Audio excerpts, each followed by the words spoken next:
GST తగ్గొచ్చు, అంటే 12% నుంచి 5% GST తగ్గొచ్చు అని అనుకుంటున్నాను అన్నమాట. లేదా పూర్తిగా ఎత్తివేయచ్చు అని చెప్పుకుంటున్నారు. మధ్యతరగతికి ఊరట అన్నమాట ఇది. రాష్ట్రాలు దీనికోసం అంగీకరించాలి.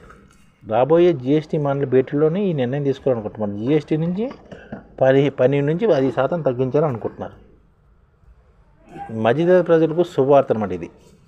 ఆదాయపన్ను పన్నిధిలో రాయితీలు కల్పించిన కేంద్ర ప్రభుత్వం ఆయా వర్గాలు మరింత ఉపశమనం కల్పించేందుకు సిద్ధమవుతుంది.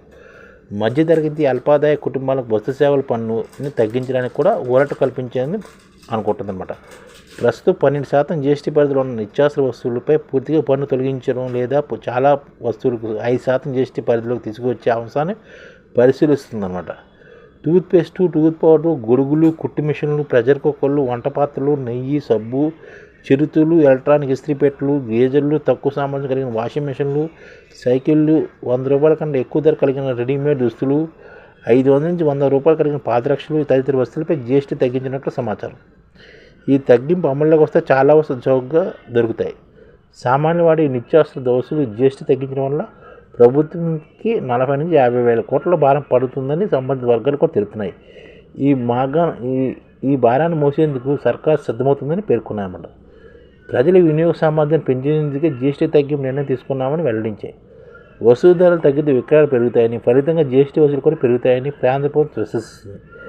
కేంద్ర ఆర్థిక శాఖ మంత్రి నిర్మలా సీతారామన్ ఇటీవల ఒక ఇంటర్వ్యూలో జిఎస్టీ రేట్లు మార్పులు చేస్తామని సంకేతాలు కూడా ఇచ్చారన్నమాట. నిత్యావసర వస్తువులపై పన్నులు హేతుబద్ధీకరిస్తారని మధ్యతరగతి ప్రజలకు ఊరట కల్పించే దిశగా చర్యలు తీసుకుంటామని పేర్కొన్నారు. కాగా జిఎస్టీ తగ్గింపు ఈ నెల జరిగిన 56వ జిఎస్టీ కౌన్సిల్ భేటీలో ఈ నిర్ణయం తీసుకుంటారని భావిస్తున్నారన్నమాట. 12% జిఎస్టీ పరిధిలో ఉండే వస్తువులు ఏంటంటే చూస్తే టూత్ పవరు, హెయిర్ ఆయిల్, సబ్బులు, అంటే కొన్ని సబ్బుల మీద 18% కూడా జిఎస్టీ ఉంది. నెయ్యి, టూత్పేస్టు, కొన్ని బ్రాండ్లపై 12%, ఇతర పేస్ట్లపై 18% కూడా ఉందన్నమాట. గొడుగులు, కుట్టు మిషన్లు, వాటర్ ఫిల్టర్లు, ప్యూరిఫైర్లు, నాన్ ఎలక్ట్రికల్ ప్రెషర్ కుక్కర్లు, అల్యూమినియం, స్టీల్తో చేసిన వంట పాత్రలు, ఎలక్ట్రిక్ ఇస్త్రీపెట్టెలు, గ్లేజర్లు, వాక్యూమ్ క్లీనర్లు, తక్కువ సామర్థ్యంతో వాణిజ్యేతరకి, వాషింగ్ మిషన్లు, తక్కువ సామర్థ్యం ఉన్నవి, సైకిళ్ళు, దివ్యాంగ వాహనాలు, రెడీమేడ్ దుస్తులు, ₹1000 పైన ధర కలిగినవి, పాదరక్షలు, ₹500 నుంచి ₹100 కలిగిన, టీకాలు, హెచ్ఐవి, హెపటైటిస్, టీబీ డయాగ్నోస్టిక్ కిట్లు, కొన్ని ఆయుర్వేద యునానీ మందులు, డ్రాయింగు, కలరింగ్ పుస్తకాలు, రెడీమిక్స్ కాంక్రీటు, ప్రీ ఫ్యాబ్రికేటెడ్ భవనాలు, వ్యవసాయ పనిముట్లు, ప్యాకేజ్డ్ ఆహారము, సోలార్ వాటర్ హీటర్లు, సిగరెట్లు, విలాసవంతమైన కార్లు, కార్బోనేటెడ్ డ్రింక్స్ తదితర వస్తువులపై జిఎస్టీ భారీగా పెంచనున్నట్లు తెలుస్తుంది. రాష్ట్రాలు కూడా అంగీకరించాలన్నమాట. జిఎస్టీ తగ్గింపుపై కేంద్ర ప్రభుత్వం మాత్రమే ముందుకు వస్తే సరిపోదు. ఆయా ప్రతిపాదన రాష్ట్రాలు కూడా ఏకాభిప్రాయంతో ఉంటుందన్నమాట. పన్ను తగ్గింపు జిఎస్టీ కౌన్సిల్ ఆమోదం తప్పనిసరి. కౌన్సిల్ రాష్ట్రానికి ఓటు ఇస్తుంది. ప్రస్తుతం పంజాబ్, కేరళ, మధ్యప్రదేశ్, పశ్చిమ బెంగాల్ నుంచి కొంత వ్యతిరేకత ఉన్నట్టు తెలుస్తుందన్నమాట. అయితే జిఎస్టీ కౌన్సిల్ చరిత్రలో ఇప్పటి వరకు ఒక్కసారి మాత్రమే ఓటింగ్ జరిగింది.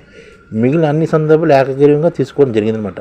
అంటే ఒక్కొక్క రాష్ట్రానికి ఒక్కొక్క ఓటు ఉంటుంది కాబట్టి ఇందులోని అత్యధిక రాష్ట్రాలు ఓకే అంటే జిఎస్టీ ఓకే అయిపోయినట్టు. రాష్ట్రాలు అంగీకరించడం ఉండి జిఎస్టీ అమల్లోనే అందరికీ ఓటు హక్కు ఉంటుంది అన్నమాట. అందుకనే ఎక్కువ రాష్ట్రాలు ఓకే చేస్తే జిఎస్టీ కూడా తగ్గిపోవచ్చు. ఈ ఛానల్ ముఖ్య ఉద్దేశం ఏంటంటే మన తెలుగు రాష్ట్రాల్లో 1 కోటి మందికి సంఘటిత రంగాల్లో ఏ విధంగా ఉద్యోగాలు ఇవ్వవచ్చు, కనీస నెల జీతం 30,000 వరకు ఏ విధంగా ఇవ్వవచ్చు, ఏ విధంగా చేస్తే ఉద్యోగాలు సృష్టించబడతాయో వివరిస్తూ ఈ ఛానల్ వీడియోలు వస్తాయి. అలాంటి వీడియోలు మీకు కావాలంటే మన ఐడిఎఫ్ భాస్కర్ ఛానల్ని సబ్స్క్రైబ్ చేసుకోండి. ఐడిఎఫ్ అంటే ఇండియన్ డెవలప్మెంట్ ఫోర్స్. ఈ వీడియోలు చూసిన తర్వాత మీకు నచ్చితే లైక్ చేయండి, మీ ఫ్యామిలీ మెంబర్స్కి షేర్ చేయండి, మరియు మీ ఫ్రెండ్స్కి షేర్ చేయండి. Thank you. నమస్కారం.